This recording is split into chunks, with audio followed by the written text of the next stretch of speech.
right, so today we're going to see the second chapter, Acculturation. On the first chapter, if you remember, we gave the definition.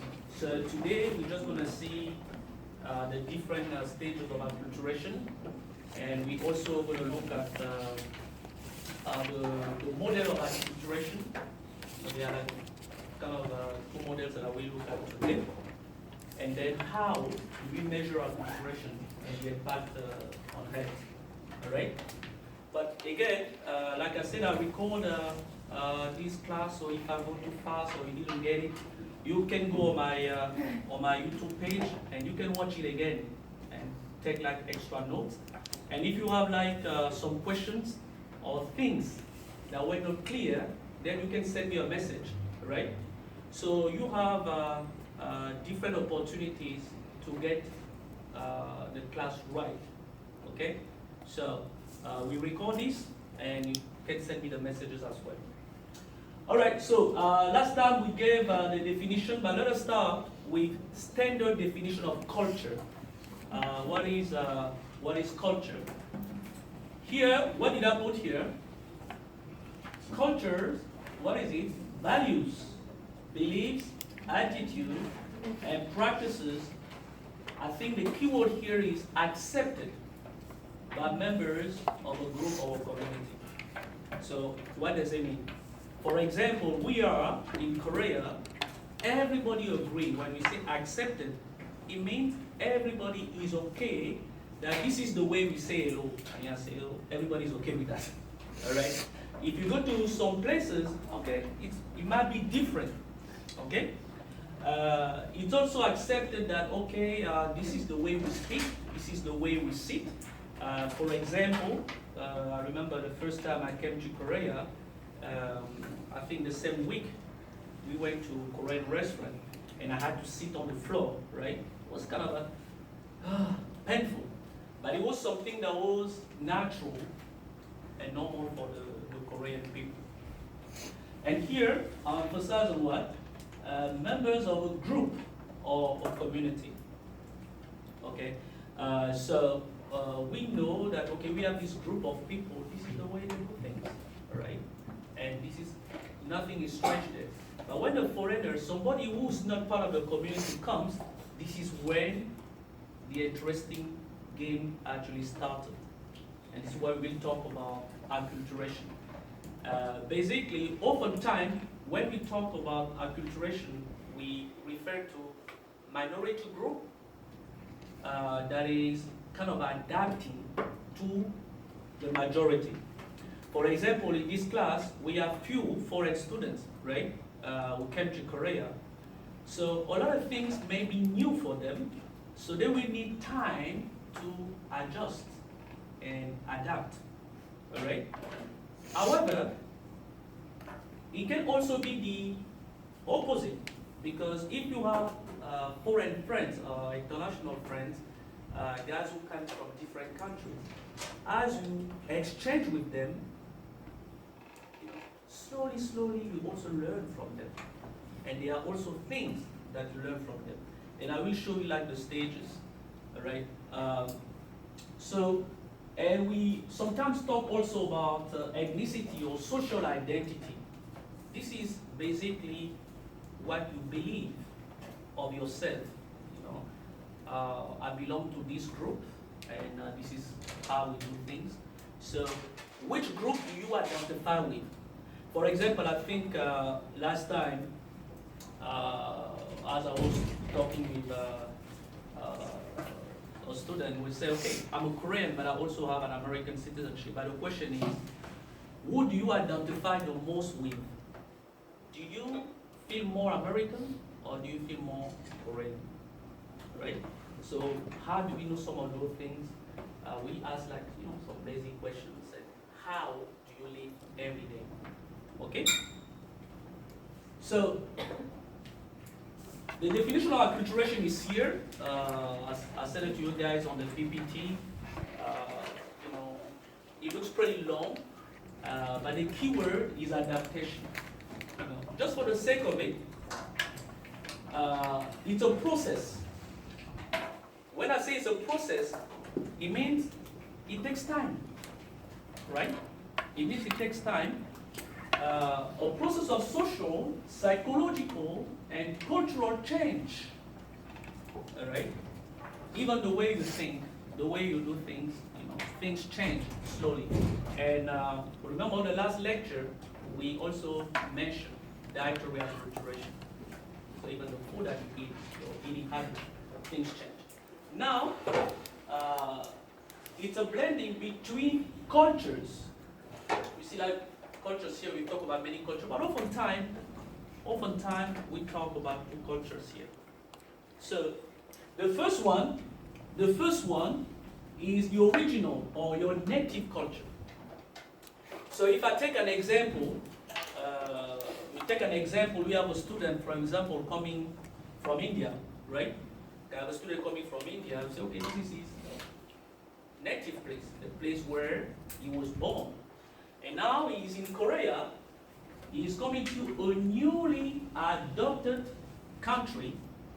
So a country with a different culture, a different way of doing things. Okay? So now he has these two cultures he has to deal with every day. Okay? So he has his native culture, and now he has the host country culture. How they do things. And one element of culture, we'll see it later, is what is the language. Okay? Is the language. So, can he speak Korean? Alright? Can he eat Korean food? Does he have Korean friends? Does he understand Korean norms, culture, how to do things?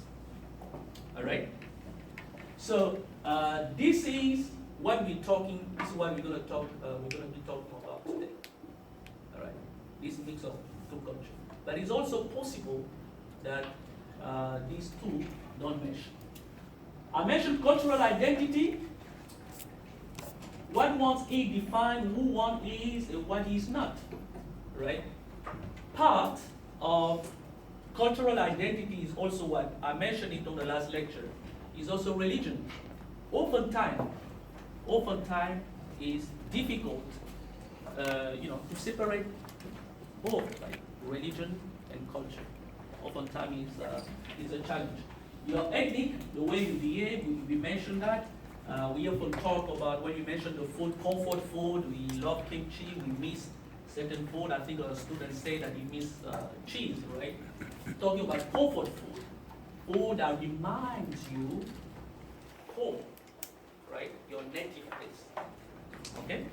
And this is what I always tell you guys. When we finish here at Kenya, I always encourage you to travel. Go to another country where the culture is really, really different. Don't go to China or Japan. All right? Try to go to a different place. Right? Go to some countries in Africa. Go to Pakistan. Go to places where you may be challenged in the way you see life. Okay? So now, talking about cultural identity, I just put these slides here. You guys don't have it, but it's not that important. Just an example of cultural identity here. We talk about the belief structure of religion, even the way you dress. Right? The way you dress. Now, sometimes, like I say, culture, religion, we battle with it. Right? So, you will see, for example, I lived in Canada for many years, and I had some Indian friends, and there's a group that they call the Sikh people, and sometimes they wear the turban, right? And oftentimes people may confuse them. They may think that, oh, they're probably Muslim, but they're not, all right?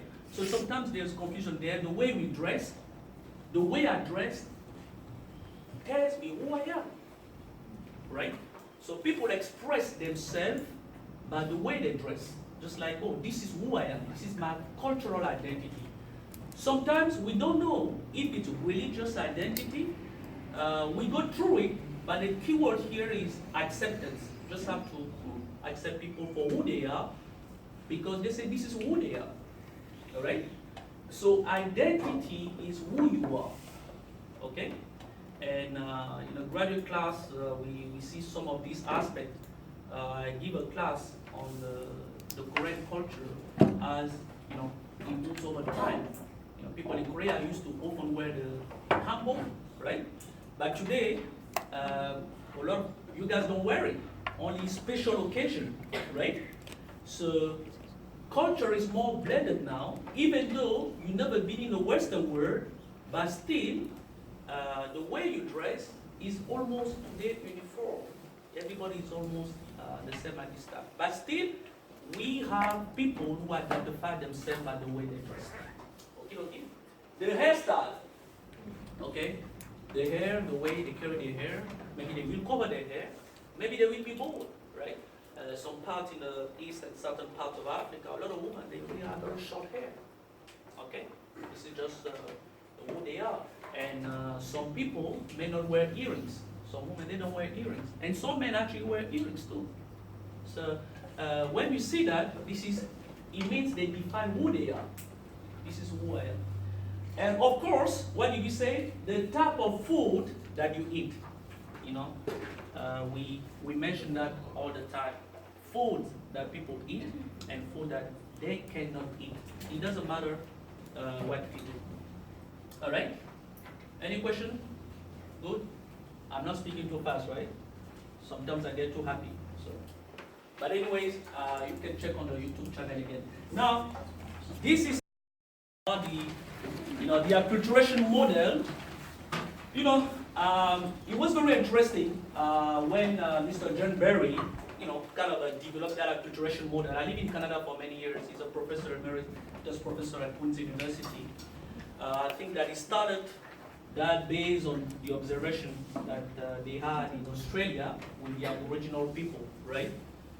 So this was the problem. This was the problem. Is like, okay, you have people from the West here in Australia, but before they already had some people in Australia, right? The Aboriginal people. Now these people, what happened is just like, okay, we are okay, you guys are here, but we don't want to change our culture. Okay? We want to keep our culture, but we also want to be part of the big society. Understand? Right? So it's the same thing. Even now in Korea, it's like we are in Korea, a lot of foreigners are in Korea. For example, I'm in Korea, I do teach in English. So we just like, okay, we are okay to learn, right? However, we also want to keep our identity, who we are. We are Koreans, and this is how we do things in Korea, okay? So, which means that my identity is important, my culture, my values are important to me, all right? So, as they look at it, we ask basic questions, all right? Don't feel embarrassed. I may just choose. Maybe saw you. You live in the U.S. for how many years? I was born there and stayed there for like 17 years. Okay. How long have you been back in Korea? Because of my military, it's about like 3 years, I think. So you've been in Korea for only 3 years? No, it's kind of like I went back and forth a lot of times. That's the reason. But the back and forth part is actually very important. I will mention it. But it's good to keep. Let's just take his example so that we understand better. Because this is a specific example with somebody living with two cultures, all right? Born in the U.S. Yes. Korean nationality. No, American citizenship, but my parents are like staying in Korea, so I automatically like earned. Yes. Yeah, back and forth. All right, so let's look at this. Let's take his example. So I will ask him two questions, all right? Based on the model that we have here, that Brice developed like this model. One part that we call assimilation, another part we call marginalization. Don't worry, you have anyway the definition on the PPT, right? We talk about integration and we talk about separation. So we'll take his example and then we also look at Korea in large. What is the Korean government policy in terms of integration or in terms of acculturation of foreigners in Korea, okay? So let's just look at it. So we ask him, this is the first question we ask him. I asked him the question. So we will assume that because he was born in the U.S., he said, I was born in the U.S., so he is an American citizen, all right? He only looks Korean, okay? So I asked the question to a foreigner because technically he's a foreigner, born in a foreign country. So this is the first question I asked him. I said, okay, Mr. Saul, do you want to keep, right? Do you want to keep, I may call it, your American culture? Okay, and when we talk about culture, remember, when I mentioned culture, what we talk about is everything about it.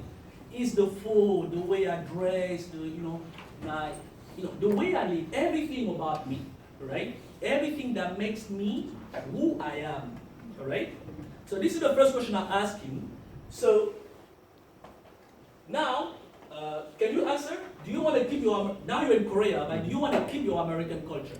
I think it's not about like keeping it because like I already have it inside me. So like when I go like back and forth, I can just like stay with their culture. Like if I come to Korea, I know how to like treat people who's older than me or like who's younger than me. So very good. Yeah. Keep that thought because I will show you a new theory that is a little bit different than the Brice theory that was developed by Teresa, and this is probably where his category is.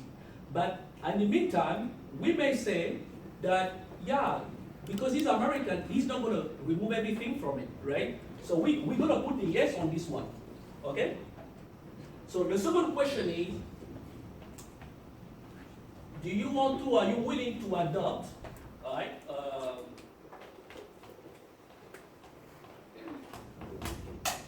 Do you want to adopt the Korean culture? I mean, the answer will be the same. It's already you have Korean parents and things like that, right? Just for the game of it, do you want to adopt the Korean culture? I think it's not like, I don't know. The thing is, when I went to military for like mandatory service, I learned so much about like Korean culture. But like before then, I didn't have like no one to chill with, like no one to talk to in Korea. So that made me like. But just when you were in Korea, you were with your parents. No, I live like by myself in Daegu right now because my parents are in like foreign country. So what will you answer if somebody asks you this question? Will you want to adopt Korean culture? What will you say? Yes, of course, because I'm like Korean blooded. All right, that's good. All right, so his answer is yes. All right, we will also take an example with somebody else, right? So this is what Barry is telling us. Let's take this example. I asked him, the host country culture is Korea, all right? So we asked him, do you want to adopt the Korean culture, which is the host country culture? The answer is yes. Do you want to keep the American culture? His answer is also yes. So you will be what we call here integration. Integration means I'm actually living with two cultures. Okay? So I will make it, I hope you guys can see, I will make it easier for you guys here. So if I say, do you want to keep your culture? So if you say yes, we put, for example, the yes here. Do you want to keep the Korean culture? So we have the yes, no, all right? So we have the yes, no here. So yes and yes here will give you what we call integration. Okay? And then we can measure it too. Asking, okay, do you speak Korean? Do you speak Korean? Yes. Yes. All right. Very important element of Korean culture. All right. So now, let's take an example with a Korean student. Anybody been outside of Korea here? Anybody? Nobody? Anybody wants to go abroad for a visit? Okay. Anyways, Rules of voluntary. I will ask you a question. Let's assume that now you go to the US for maybe a small time, you go to the US to study. Who wants to answer this question? Anybody? Nobody? Who wants to answer to this question? The same question? You want to answer? The same question? Nobody? Nobody wants to live abroad? Everybody wants to stay in Korea? No, let's try it. It will be a better model for you guys to understand what is the acculturation model here. So I asked the question, for example, if you go to the US, right?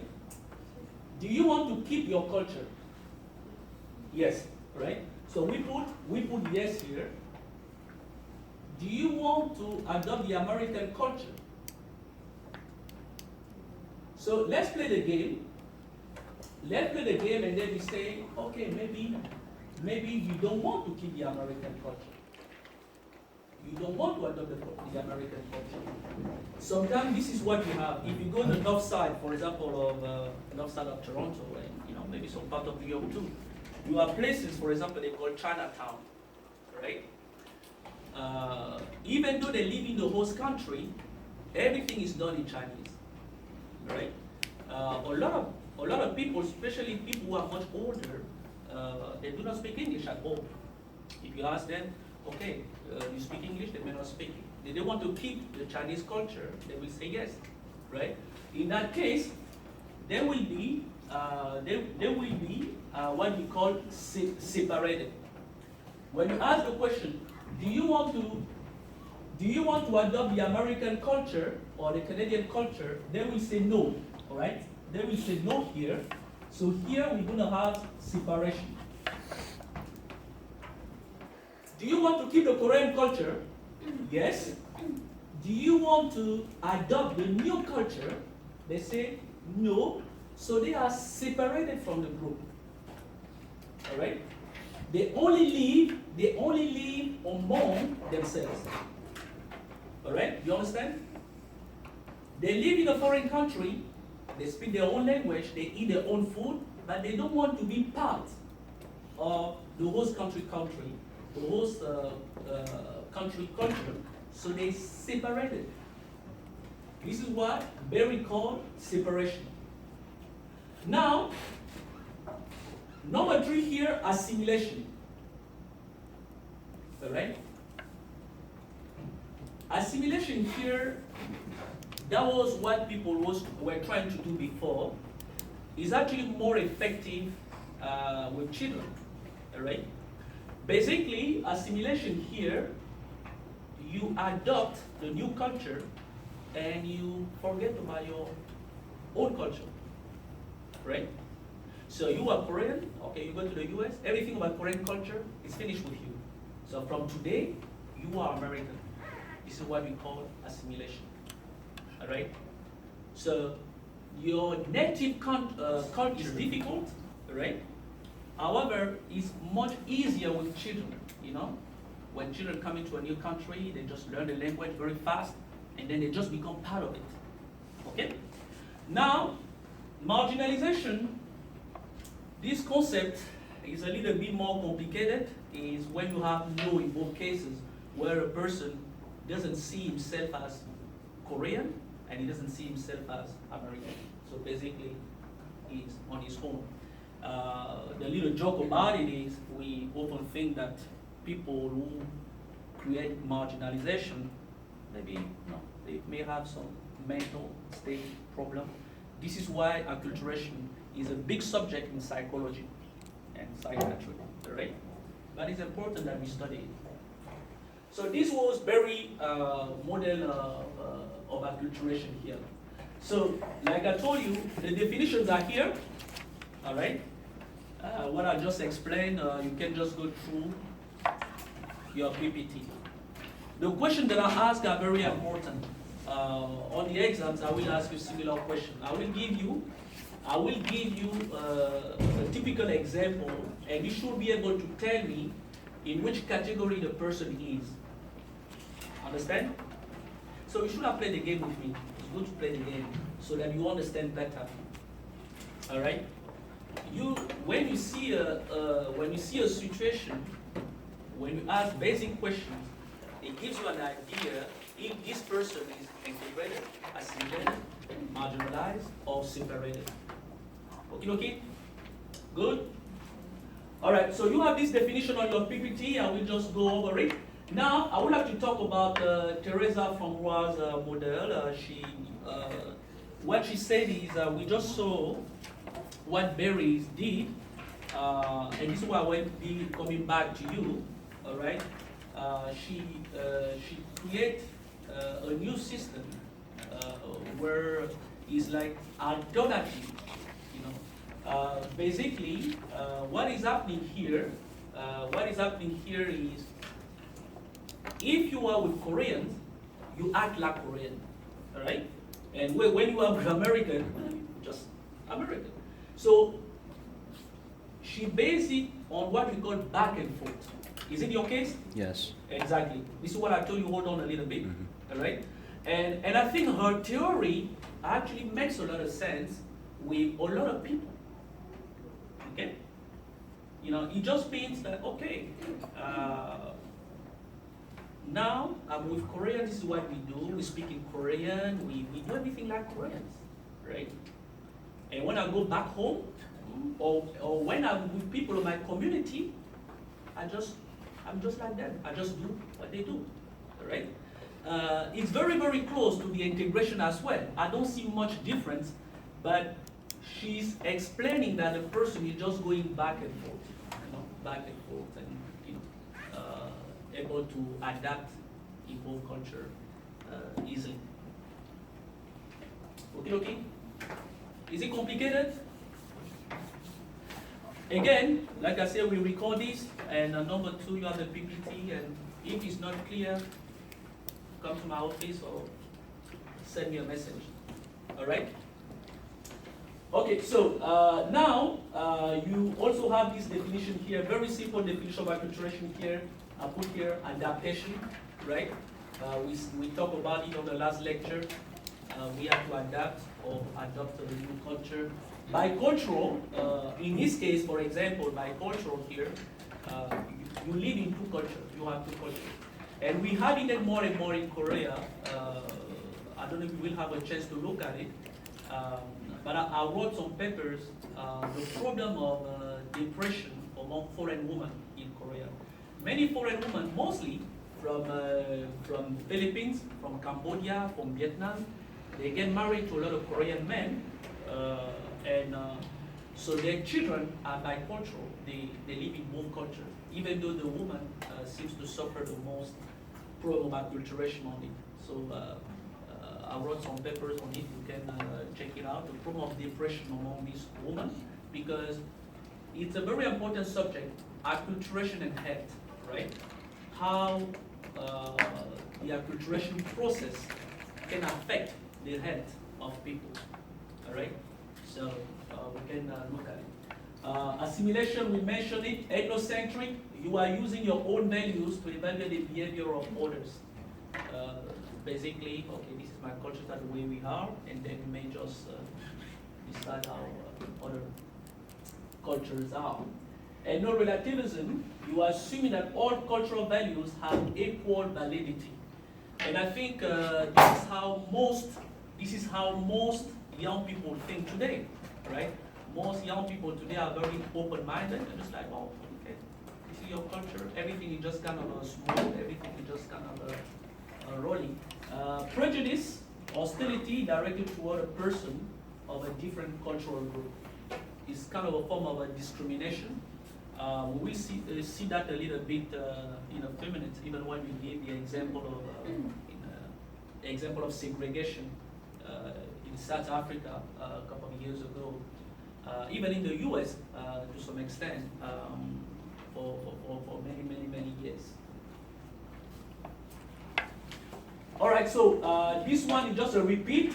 I mentioned about it in my introductory. When we talk about your identity, acculturation refers to what? The food you eat, your clothing, your language, you know. And on the acculturation process, the number one element that we look for is really your ability to speak the host country language, right? So everywhere I go, in Daegu, go downtown, people will always ask me if I can speak Korean, because it's the first thing they want to know. If you can speak Korean, this is the first sign that you are trying to be part of the larger community, all right? So we must learn Korean, even though most Korean people I meet speak to me in English, right? So that is not helping at all. So original usage, the outcome of cultural coming into contact. All right, so let me just go right here. If you are interested, there are different models of it. A lot of studies have been made, mostly from Latinos in the US, right? Mostly from Latinos, big community of Latinos in the US. A few studies have been made about Asian, a small community of Koreans as well. If you are interested, you can check these papers, right? But this is the part I wanted to look at on the acculturation model. I talked to you about the language. So we often ask people, what is your age, right? What is your gender? How much money do you make? What is your educational background? So these are the basic questions we want to know about people to measure the acculturation. And then we check, how often, for example, they go to the hospital. Hello there. I hope you enjoyed today's class on acculturation. We just gave like an introduction of what acculturation is and the relationship with health, how acculturation process is actually affecting the health of newcomers in the country. And the question that we ask is acculturation actually negatively affecting the health of immigrants? On lecture number 5, you can click on lecture number 5.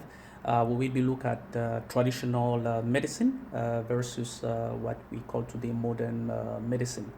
All right, so stay tuned, and I'll talk to you very soon.